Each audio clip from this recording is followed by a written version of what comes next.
We're back! What's going on? This is the God3 podcast. First, quick announcement. First of all, David is awesome. Second of all, I'm awesome. Third announcement, related. I was on Logicast. You can go listen to that at anywhere. You go to the Facebook page, facebook.com/Logicast. We talked about mass murders. Also got sidetracked, talked a little bit about Fallout 4 because we are both gamers. That was an accident. The rest is interesting. So, that was it. Welcome, guys. Welcome to another week. Another episode, another week being a non-believer in a believing country. Yes, in the believingest of states for you. Yes, oh, man, we are the believingest. It's the one thing we're the best at, besides teenage pregnancy. We're good at that too, and illiteracy. We're good at that too. Wait, you got the most believers and the most illiterates? That doesn't seem to add up.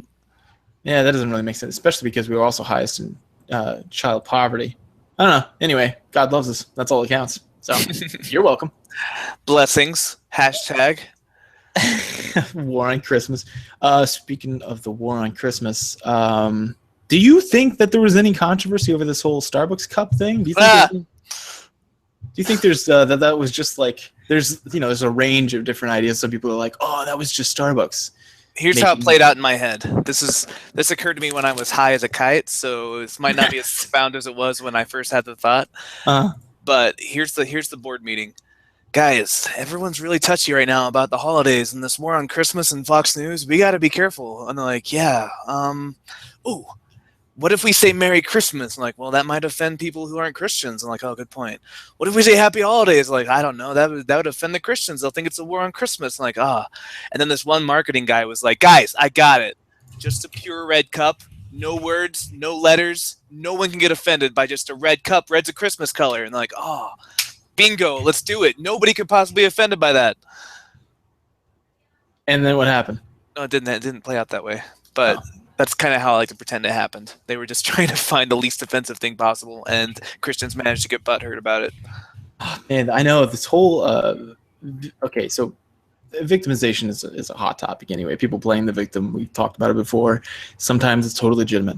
I get it. But then this Christianity thing, my goodness, you're not the victim, bro. Settle down. You're pressing the shit out of everyone. How do you mess that up? This is one of the only times in history where, like, it's like the Romans were like, man, these fucking slaves were pressing the shit out of me. The war on Romans. Right, the British Empire. They're like, these Indians here in India. Yeah. You know what? They served me some tea the other day in a cup that didn't have the Union Jack on it, and I felt oppressed. Yeah, I know. It's such a weird spin on the narrative. It's weird from people who say it's a no-spin zone. I thought I could take them at their word. Anyway. Persecution, and I've said this before, is a heady drug. There's no sweeter feeling than to feel like you're persecuted. True.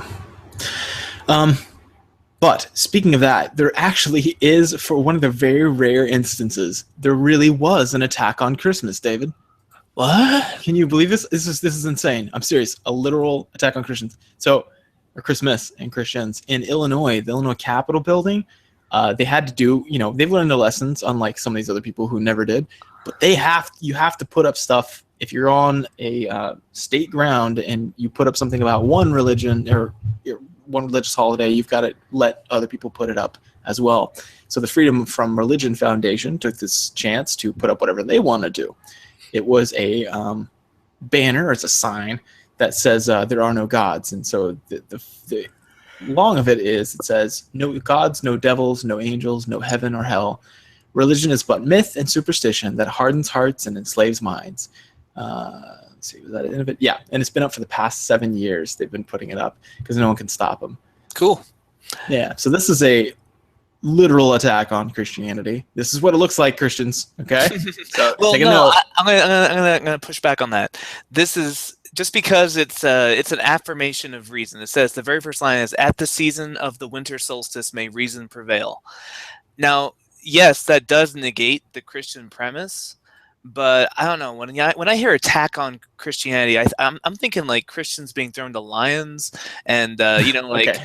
like what's going on with like in China. In China, you can't proselyte. That's more of an attack on Christianity than like, oh, well, we believe in reason and we don't think gods are real. Like, yes, it's disaffirming what they believe, but I don't know. Attacks seem so hyperbolic. I'd still say, like, whenever I drive home for Christmas, I see counting 20, 30 billboards that say Jesus loves you or Jesus is real, or a lot of them are like, if you died today, would you go to hell? Like stuff like that. This is no more an attack on Christianity than that is an attack on myself as an atheist. Okay, I can see that. I do see it as an aggression against Christianity, so maybe I'm misclassifying, because it's actively trying to denounce their legitimacy, which previously, this is why I wanted to do an episode on this, because previously we just don't do that. Like I know a lot of our listeners probably go to family households that have believers. I did the same thing.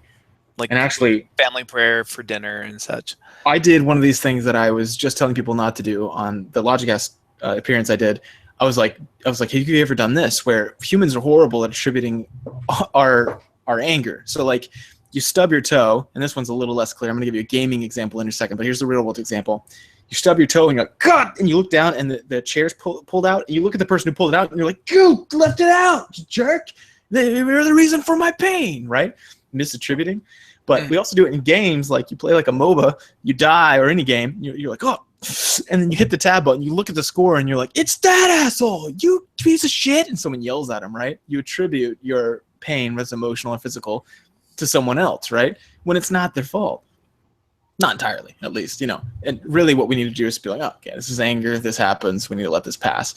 But yeah, so I did that on accident because I'd been in this situation where I was for the holidays, I was with my in-laws who were, very religious, and there were so many of these. They're not microaggressions, I don't like that term, because aggression implies intent to harm. That's literally in the definition in psychology. So there's no intent there. I think it's just ignorance and just lack of care and lack of self-censorship. Lack of awareness. Yeah, there was a point where we're sitting around the Thanksgiving table, and I'm laughing because I don't know what else to do. And they're like, not in real life. I'm laughing now, recounting it. In real life, I was just sitting there like, just taking it. And this was on accident, but wow. I mean, what kind of cultural insensitivity? One of the people was kind of sharing what they're thankful for, which is a great tradition. But she's saying, I'm really thankful for God. And I was like, oh, well, good. It's good to be thankful for that. And she was like, without God, I would be baseless. I would just be nothing. I'd be someone who, like I owe everything to him. My life would be in shambles. And then there's a point where she looks at my face and she's like, and if I raise my kids without him, and she's not thinking, at the time. But does she know that you're an atheist? Yeah. Oh, yeah. Well, she knows that, yeah, I am not a believer, and I'm pretty sure she's put two and two together. But yeah, we've talked about it multiple times. But then, or in open, we've discussed that, this is the fact. I openly said it. I made an announcement because I was sick of everyone talking behind my back. I was like, guys, listen, here's the deal. Don't believe in Christianity. Just want everyone to know that if you have any questions, ask me to my face. You don't have to go behind my back. I'm totally cool talking about it. I literally resolve conflicts for a living. Anyway, so she continues to talk about like how, like, oh man, my kids probably would have been anywhere. And I was like, yeah, oh no, never mind. I got to take the cheap shot. But there's it's not that their family doesn't have the best outcome measures of their outcome either. So I was like, oh, kind of delusion, but they're lovely people. So I'm not going to take the cheap shot. I was trying to tell you what I was thinking in the moment. Like, well, our kids are doing great. They're doing very well comparatively to many others, including the situation that you're saying you were blessed. But anyway, I imagine many of our friends were in. Oh, what I did was, instead of doing anything there, I was like, I just plastered a smile on my face because I'm like, because what do you do? I mean, what do you say? Like, whoa, that's super insensitive. In the middle of them sharing what they're thankful for? No, you suck it up, which is what I did. And then I got on the internet a little later that day, and I just so happened to see someone, right? And this is one of the situations of misattributing my the anger, because someone said something, and I don't even remember what it was, but I went off. Oh, it was about the people putting up nativity scenes, and it was this situation basically. And then the non-believers being denied, and I was like, listen, you are the bad guy in history. Your kids will wince at the thought of your actions at this moment. Enjoy that. Enjoy family dinners where they stare at you awkwardly and you bitterly Oh yeah, you bitterly grimace at them from across the table because you don't agree, because you think colored should be apart from white people. You're the bad guy. Sit with that. And then I hit enter, and I was like, oh Jesus, wow, that person did not deserve that. Like, I totally misattributed that. At any rate, so what I was thinking was, what is the appropriate amount of, like, because what I thought was, had I said, like, I want to thank everyone. Well, here's what I'm thankful for around the table, y'all.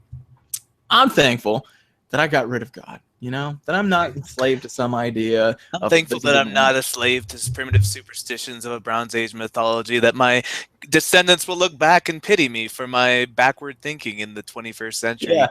I'm thankful that I raise my kids according to outcome variables measured by science. I'm glad that I broke the chain of mental slavery that father and son have passed on for generations up until myself. My child will be the first of thousands of years of beings to grow up not believing in angels. And from thank you, I'm going to transition to you're welcome. You're welcome for ruining that in your line. No, I didn't do that. But I thought to myself, what's the appropriate level of proselytizing that we're allowed to do? I mean, because really this is, anyway, what are your thoughts on that? All right. So first of all, the fact that we even have to tiptoe around things just gets more and more like getting rid of pragmatism aside, like pushing that aside, just the fact that we have to worry about who we're going to offend every time we open our goddamn mouths. It gets harder every year, especially around this war on Christmas time, where like you can find this Fox News article about this myth and superstition thing, and people are getting so upset about it, when in that, I guarantee in Illinois there are thousands of signs saying like, believe in Jesus or you'll burn in it for eternity, like literal threats on my well-being. Yeah, like that's the most threatening thing you can say is, I will torture you forever, it will never end if you don't believe the way I believe.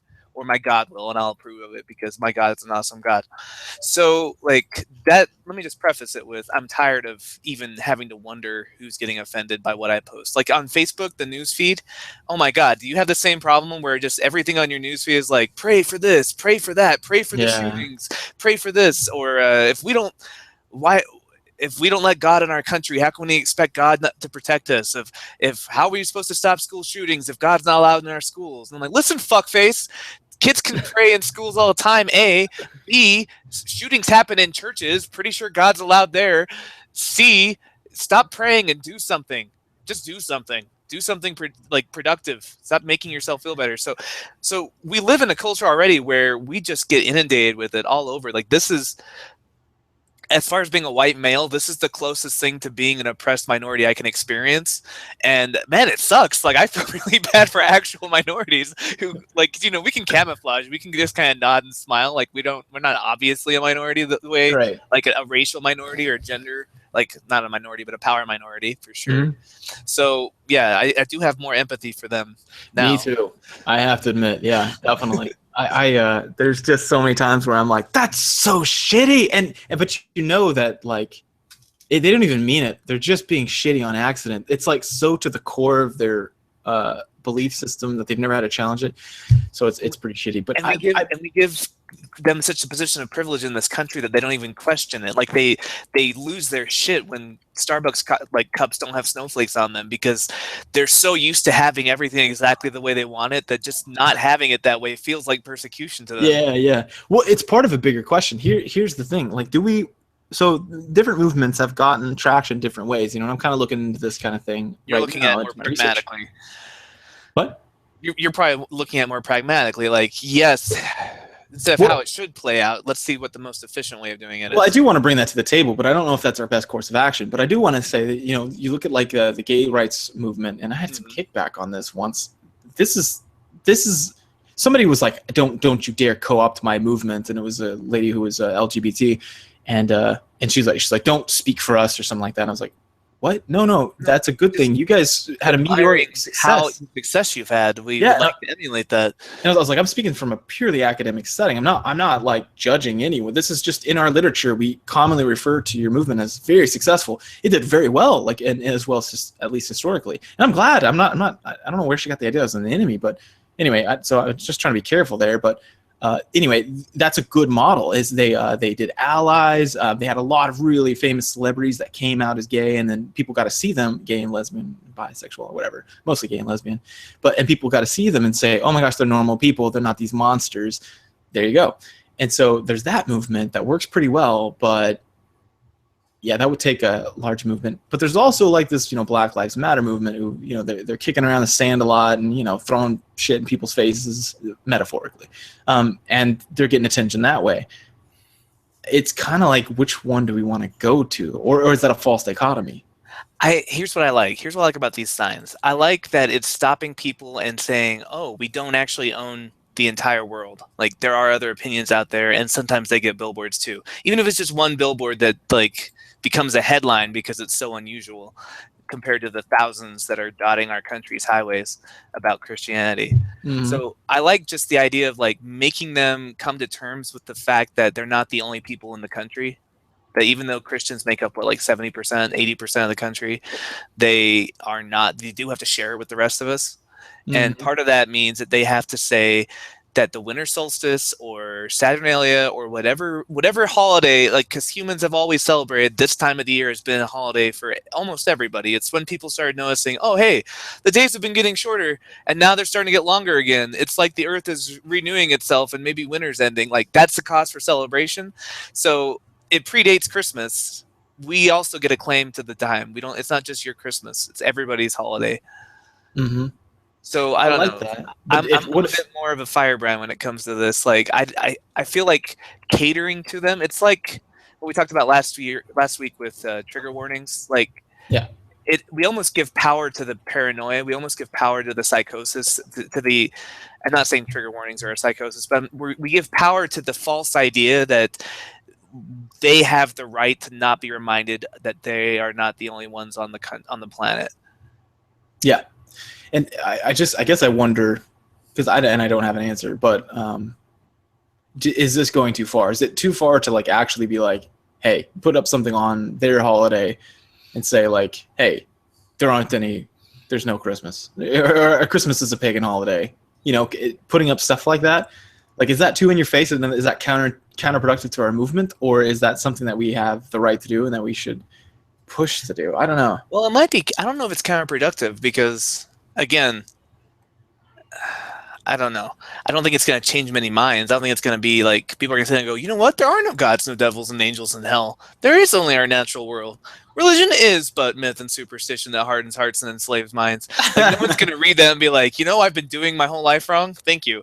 So it certainly isn't like if the goal of that sign is to convert people away from Christianity, then no, it's probably not the most effective thing. But what if the goal of that sign is to show people who are in the closet, or people who feel alone, or people who live in Mississippi who have religious parents and everyone they know is religious but them, that they're not alone, that there's other atheists out there who also feel their pain and know that there's Christmas going on too. Like, it doesn't have to necessarily be out to convert Christians. Like, it could serve other purposes. I don't think any sign is going to convert a Christian, so we should take that off the table as far as what the goal is. Yeah, definitely. If it's to provide comfort, I was just wondering if there's a better way to do it. And I'm right now I'm playing devil's advocate. I actually saw this and I was like, yes, that's cool.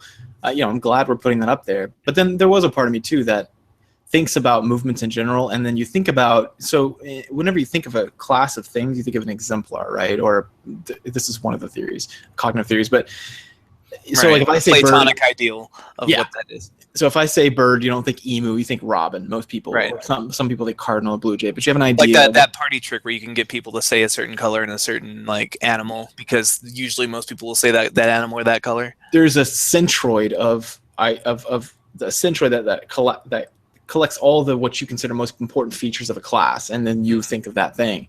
And anyway, so whenever people think of atheists, a lot of people think of this angry atheist, right? Because they don't otherwise they don't know they're an atheist because they're not being angry. The only time you're outed, because it's not race or color, or gender or anything, it's not immediately obvious. It's only if we present our idea, and a lot of time that's in kickback because we don't like to volunteer that information. Just like hi, I'll have a coconut latte, and I am an atheist. Like, it just doesn't. And when you were a teacher saying you were an atheist, you got a lot of kickback at that conference. Yes. Holy shit. And as a control condition, not really control condition, but close, we just walked down Beale Street and we were just fine. But that day, holy crap, what an eye-opening experience. What pieces? Oh shit. Okay, no, they're not. They're not. Okay, Jeremiah, you're good people. You're good people. I'm good. I was very upset at the time though, or I was more flabbergasted. I was upset later, but anyway. But that's what I'm saying. I think creating a world where atheism has to stay in the closet because we don't want to offend people does more to hurt our cause than putting one up there where yes, people are going to be pissed because the sign's up, but then they do get more used to the idea that there are atheists among us. This is like Dragon Age Inquisition, where you decide whether you want to send in your forces or you want to have a secret war. Yes. You want to use your covert ops or your army, or do you want to send, what was the third option? Yeah, diplomacy. Diplomacy. Yeah. Well, diplomacy's right out because fuck that. It's not happening. No, and actually there's another question to this too, is that do we, because I was discussing this with Amy, my wife, and she said, shouldn't we try to be the example of what we want to see? So balance, fairness, kindness, that kind of thing. And I said, maybe, although then that insinuates that there's an idea in some movements of social justice that it's called punching up. Have you heard about this?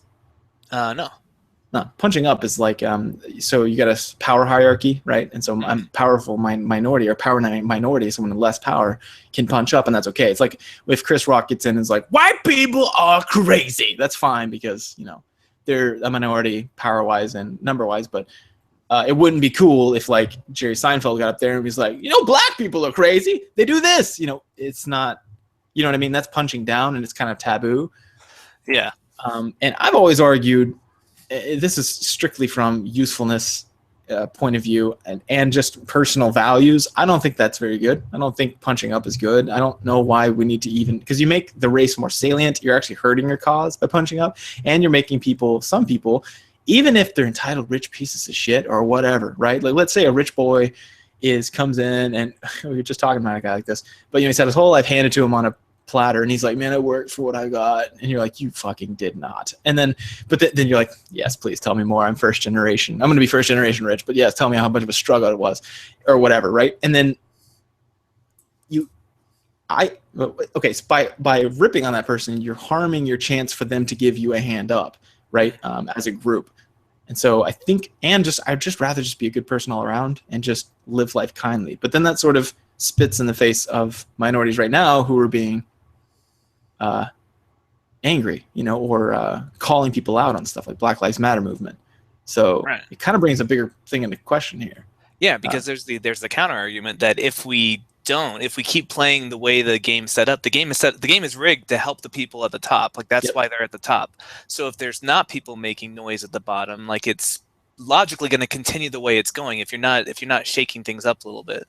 So maybe punching up might not be the best way to do it, but there is something to be said for like trying to shake things up, trying to raise awareness, trying to bring things to the attention. Like there were a lot of things that I was just a dick about because it never occurred to me that would be offensive. Mm-hmm. And so people raising awareness about things, and people can get carried away with it, there could be like, you could take it to an extreme to where like you can just, college professors are afraid to bring anything up because they don't want to offend anybody. But there is something to be said for like making people aware of, call them microaggressions, even though that's a terrible term, but these things that we say that are hurtful without meaning to be hurtful. Yeah, just being a dick. Yeah. Microdickness, having a tiny dick and pushing it around. Oh, that's the worst. At least have a healthy sized penis. Yes, exactly. Let's just take a moment and be thankful for that at the next Thanksgiving table. My penis is of a healthy size. So I can push it around. Thankful for God and church and Jesus. You're like, I'm thankful my dick is a healthy size. We are earning this. Sorry, I thought we were sharing personal details about our lives that aren't meant to be shared with in public. Yeah. Yeah, and I don't know. I don't know though, because I also think, look at like people say that in 2039 or whatever number it is, whatever prediction, that people who are traditionally considered white right now are going to be the minority because of you've got a large influx of people who are because of race mixing, which God's against. Yeah, or people who are considered brown or black are moving into the country a lot faster and are multiplying faster, and that's a way to win too. If you're the minority. So there's different approaches, right? Like the paintball episode where Troy and Shirley on Community are talking, and Shirley's talking about like Troy wants to make an alliance with her, and she's like, "Oh yeah, that'd be good. The two black people team up and betray everybody else. Nobody will see that coming." And Troy says, "I'm not an ambassador. I'm a gladiator." Sometimes that's how I feel. Like I don't want to be an ambassador all the time. Sometimes I want to fight and I want to win. Yeah, yeah, I agree. I just I don't like. I am always afraid of like pendulum effects in general. Like we're kind of getting that with depending on where you are in the movement of I call it political correctness. I'm trying to think of a good middle ground word. I don't like the word political correctness, but sensitivity, I guess, sensitivity to things. Cultural awareness. Yeah, there are some extreme groups inside of liberal camps and atheist camps that have gotten really ridiculous with that. Like with we just talked about trigger warnings, but also more importantly, like that one I can understand can be contentious, but things like where they're like, well, don't buy any clothes for your kids that's a certain gender, call them they until they identify as a certain gender. Like I have people that I know or that I am Facebook friends with that are talking about this is the way to do it. How are they supposed to know how genders work? Like we learn language by being exposed to it. If they don't hear it, whatever. Okay, continue. Yeah. And that one's fairly benign. I'm like, what's the worst that can happen is they just never ascribe to a gender. But that could mess some. There's societal expectations. Grammatically, it's going to be confusing when they're trying to master English. And us as parents, we need to. So this is always how I put it to people. This is you want to give them a good, safe, wonderful place to live, but you also want to tell them about the world. So like, for example, my kids, I say things like, it's okay if you guys make fart and poop jokes or whatever here, just as long as you're tasteful about them, don't do them a bunch and you can't do them at the table. Because, there's measurable harm there. People get, don't want to eat. But don't make them out in public because people have this idea that makes you a crass person, right? And so, you just don't want to burn any bridges that are there, right? So like I teach them about what the real world is, and then I tell them what's safe here, and should be safe with your group of friends.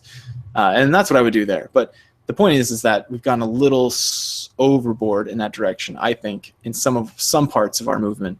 And so I want to make sure that wasn't happening with this as well, that we set ourselves up for success, and we're never that screaming idiot on YouTube screaming for nonsense as an extremist.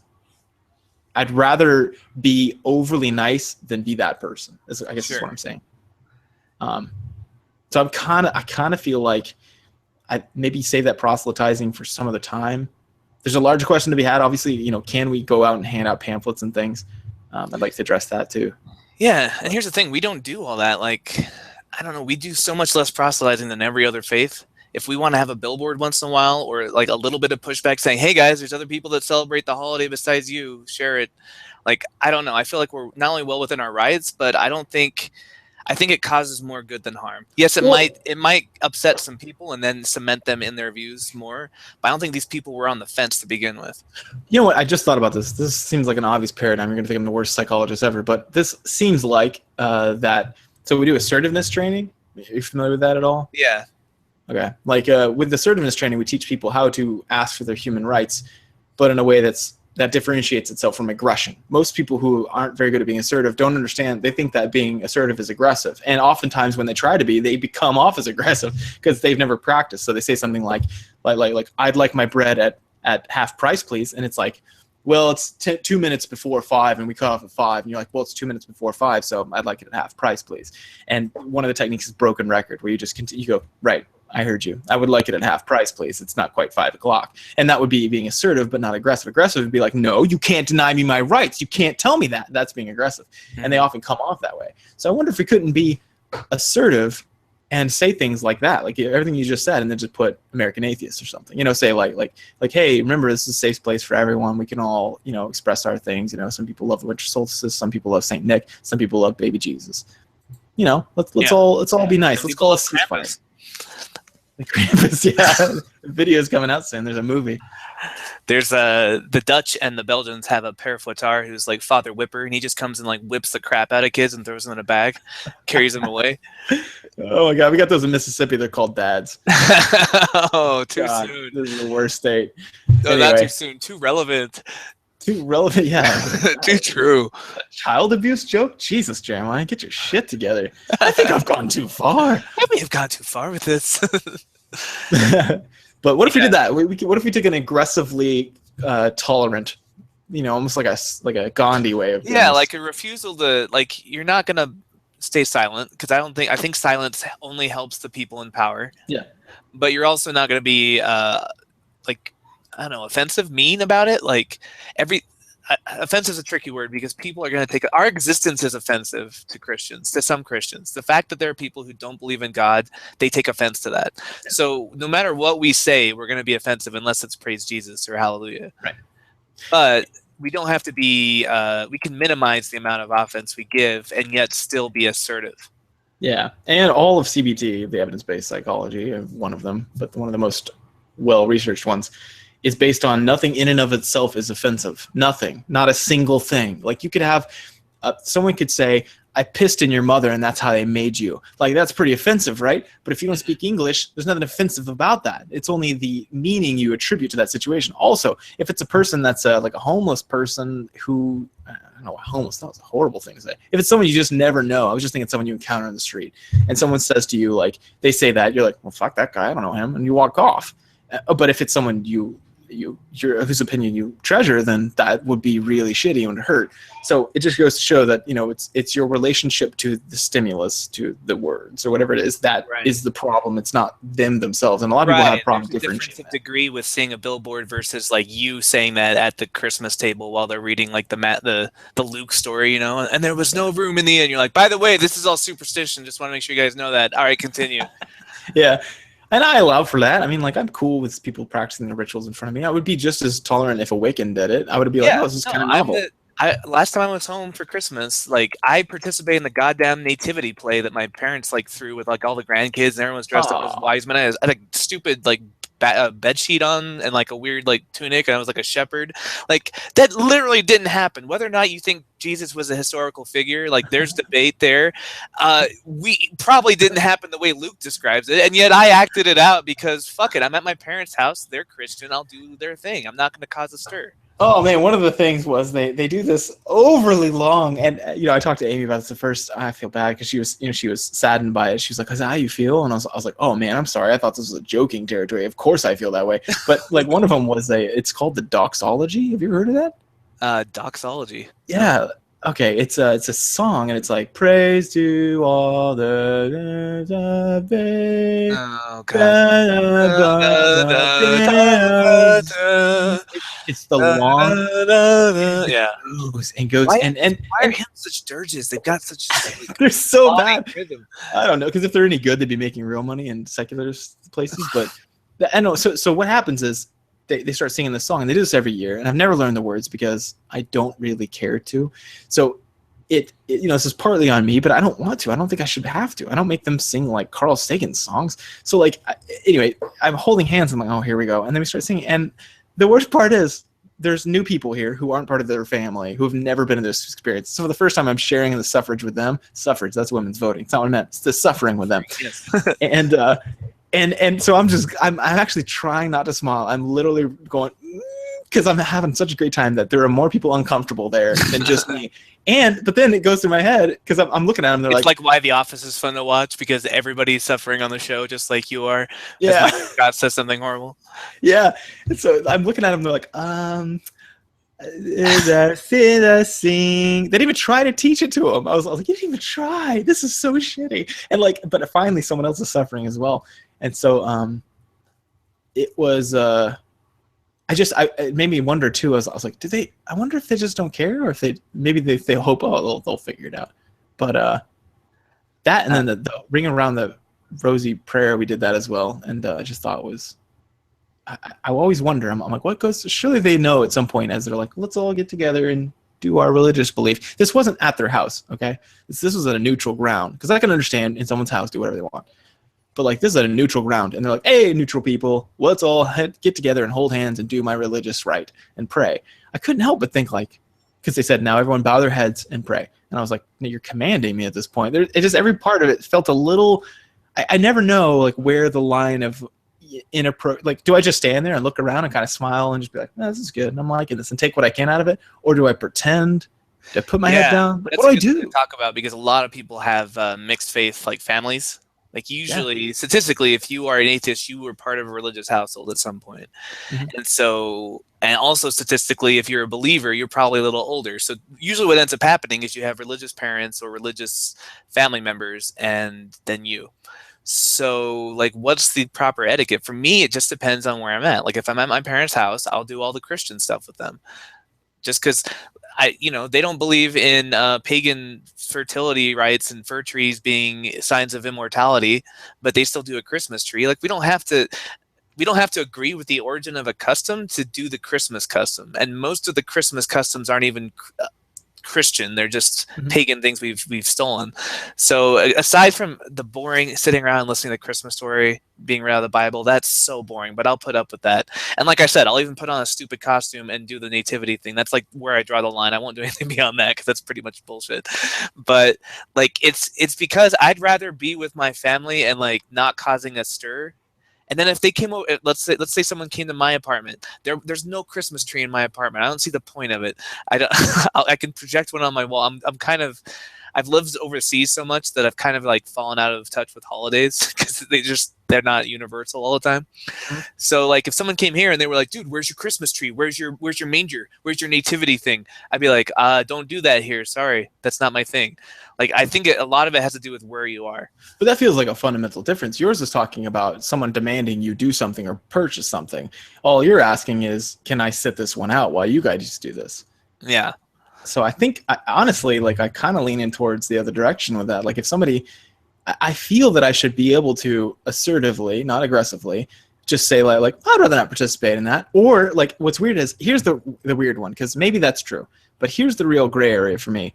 Whenever they start saying things that just aren't true and my kids are around. That's the different thing is when you have kids. Like whenever they're sitting there on the couch and there was a situation where he said, what was it?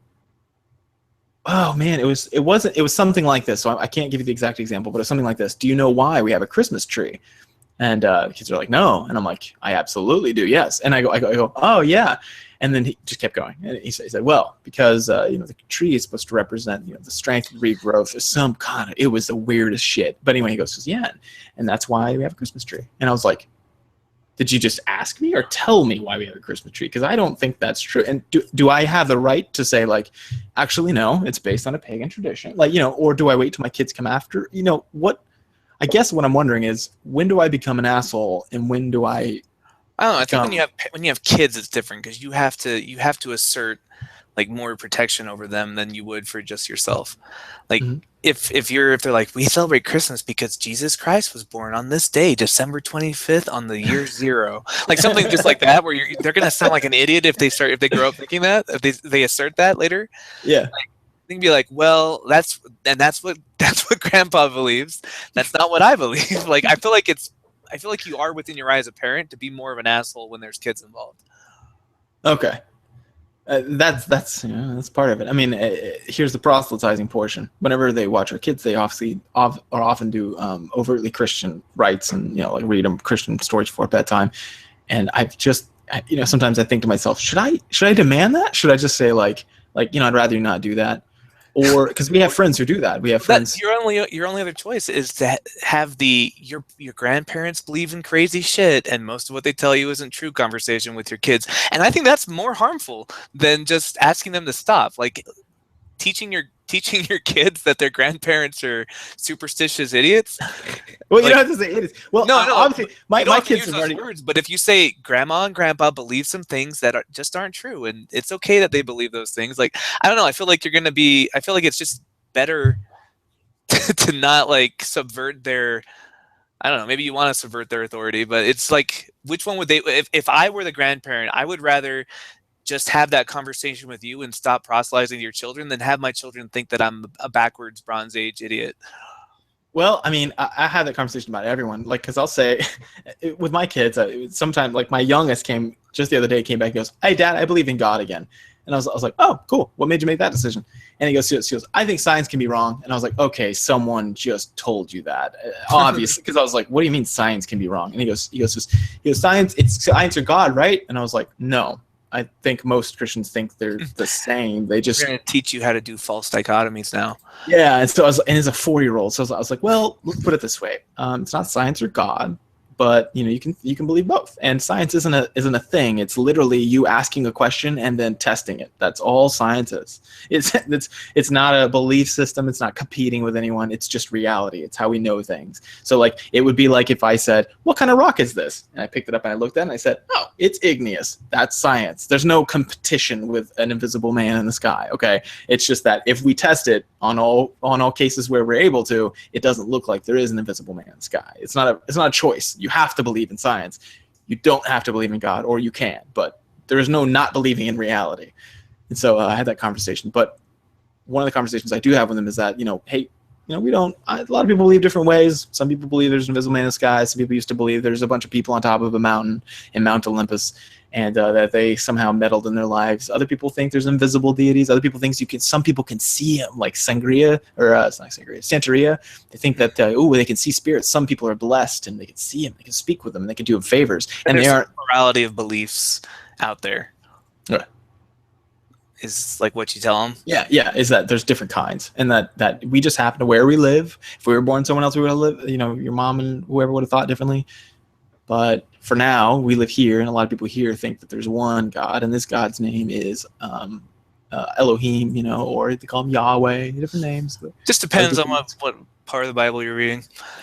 Yeah, so I try to really contextualize it and then make it sound as absurd as it is, and they're like, well, how come they say they know? You tell them when you're having that discussion, do you say, and this is what I believe? Like, do you let them know what your mom and dad believe, or you just say, like, you try and say neutral about it? It depends. I mean, if I pull out the big guns occasionally, if I'm like, well, I don't believe that, like personally, I've said that before, but typically I skirt away from it. I literally just give them the middle ground, and they almost always pick no God, because they're like, oh, well, that's weird. Why do so many people believe that? And I'm like, there's a lot of reasons. It's psychology. I'll tell you when you guys are older, but yeah, there's a lot of reasons to believe. It's just the way people have believed for a long time. Yeah, pretty much. But anyway, do you think we should go around anytime soon and start handing out pamphlets and stuff and proselytizing? No, but that's just because I spent 2 years doing that, and it's not at all effective. Like, it's just not. It's just a waste of everyone's time involved. Going door to door is the biggest waste of time. Having been a Mormon missionary for 2 years and having spent 9 hours a day doing that, 10 hours a day, 11 hours a day, you get maybe 2 years doing that, you'll get maybe 2 or 3 people who will listen and like actually change their minds. There are just better ways to. I'm a fan of what Dr. Bogosian describes as street epistemology, where you just question people's epistemologies when you catch them doing bad thinking. Like, interesting, why do you think that? And just kind of like Socratic method. Whenever you see just any kind of bad thinking, it doesn't have to be religious, but any kind of bad thinking, be like, okay, hold on. Why do you make that connection? What would happen if it was like this? And just have them re-examine their own thinking, teach them how to be critical thinkers in small doses. That seems like a way more effective way of getting people to be atheists than knocking on doors and handing out pamphlets. That makes sense. The only reason I would knock on doors is just to show people how it feels. Yeah, that would be hilarious. Ugh, that's my problem. My job and your job, we can't really do that. Not professionally, no, yeah. Well, aren't they highly politicized too, though? Like, well, at least I know mine is. I'm going to live off people coming in voluntarily, but even still, you could make a shitty life for yourself being in the public eye like that. Yeah, it's not a secret that I'm an atheist where I work at a very Christian school. I just don't do it in school. I just teach critical thinking, and surprisingly enough, that leads to atheism. That's what's so funny. Whenever you get a young mind, like my kids, and I'm just like, well, here's the idea: a lot of people believe in different ways, depending on where you believe. That's the best, what we call predictor. So math finds the best possible way to guess whether someone believes a certain way or not is where they're born, and by a large margin. And everybody says they're sure that they're the right one. And he's like, that's weird. Why would they say that? And I'm like, yeah, that's weird. That's psychology. It's pretty weird. It's I'll tell you when you're older. There's a lot to it, but. And then he's like, yeah. It's like, oh, well, then I don't. And I'm like, yeah, you can believe whatever you want, buddy. But that's why I don't, if he asks. Yeah, it's people say that children are naturally atheists. I don't think that's true. I think children are naturally, like humans naturally try and find agency where there isn't any. But I think that critical thinkers are naturally atheists. And critical thinking isn't a natural thing that we do, but it can be taught. Mm-hmm. It can be taught? It can be taught. Speaking of which, that's a good segue into next week's episode. Is there anything else you want to say about No, proselytizing and holidays? I'd like to hear what some of our listeners have to think, to be honest, because I don't know what else to say other because this is kind of a morality issue, and it sounds like it's a gray area. So we'll have to ask them. But no, what's the segue? Okay, so I got a message from one of our listeners, and he wants to remain anonymous. He is actually a high school student, and he is going to a Christian private unit or a Catholic high school. And he had some issues with a professor who teaches rhetoric, but is, the God's Not Dead Kevin Sorbo character. He's that, but like a Christian version of him, and he's real. Instead of like an atheist straw man that never has existed in a university, he's like an actual version of that, but Christian and real. Jesus. Wow. Okay. So he wanted some advice about how to handle that, and just he wanted to vent a little bit too, I think, because it sucks when you are like the lone non-believer in the crowd. Yeah. So I was thinking next week we could have JT Eberhard on. He used to work with the Secular Student Alliance. So he has a lot of background working with high school students who are atheists and in that kind of minority, and we can get your perspective as a psychologist and my perspective as an educator myself, and we could just kind of discuss the situation and see what his options are, what he can do, what he can't, and just how best to survive until graduation. Cool. Yeah, that'd be awesome. Cool. So that will be next week. Once we have JT Eberhard, we will discuss being an atheist teenager in a Christian school. Very cool. Yeah. All right. I guess I can probably wrap us up. I mean, we had some fan interactions. There was, I guess one post by me, but we actually had an iTunes review too. We should probably read just to encourage more of those. Really? Oh, damn. There was one I forgot that we didn't mention. Was that what's his name? Abed. I might be thinking about Community. But the clock kid, quote unquote. Oh, Ahmed. The kid who made the clock. Now this is so cringeworthy. He's seeking $15 million from the school system. Yeah, we had quite a discussion on the Facebook page about him. Yeah. I would love to talk about that, but we'll have to do it offline or next time or something. But this is that's like a whole deal. Whether we were wrong in that case, liberals, and if we were, then what do we do in those cases? It's been interesting to see people either backpedal or double down or do whatever on the case. However you land on it now, watching people how they do it. But so review. Let me pull that up. Are you working on that or should I? Yeah, I'm grabbing it here. iTunes is the most bloated piece of shit. Yeah. You have to basically, it's like getting a reservation at a restaurant. Just like call a few hours ahead, make sure iTunes has time to load. Okay, here we go. Reviews. So this comes from Daniel G603, and it's actually from back in October. I just didn't notice it until now. He says, this show and the Nonprofits are my two favorite atheist podcasts. As a former evangelical Christian, I really enjoy learning about both Mormonism and the psychological aspects of faith.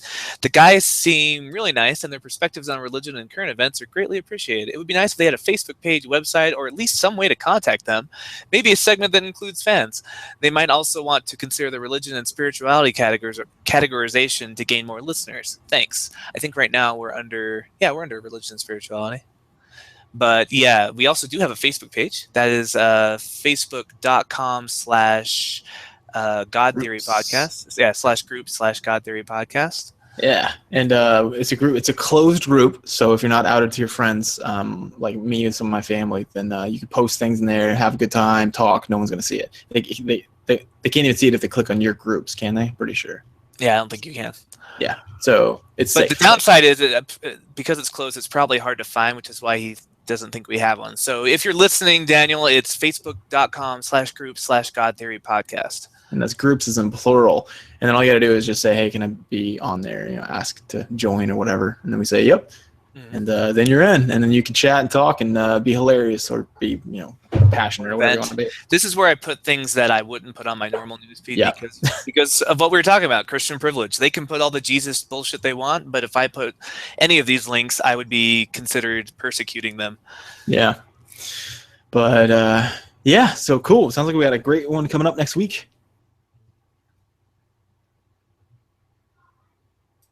Yep. All right. Well, then let's let's go ahead and shut this one down. So, thanks for tuning in, dudes. I hope you guys have good holidays.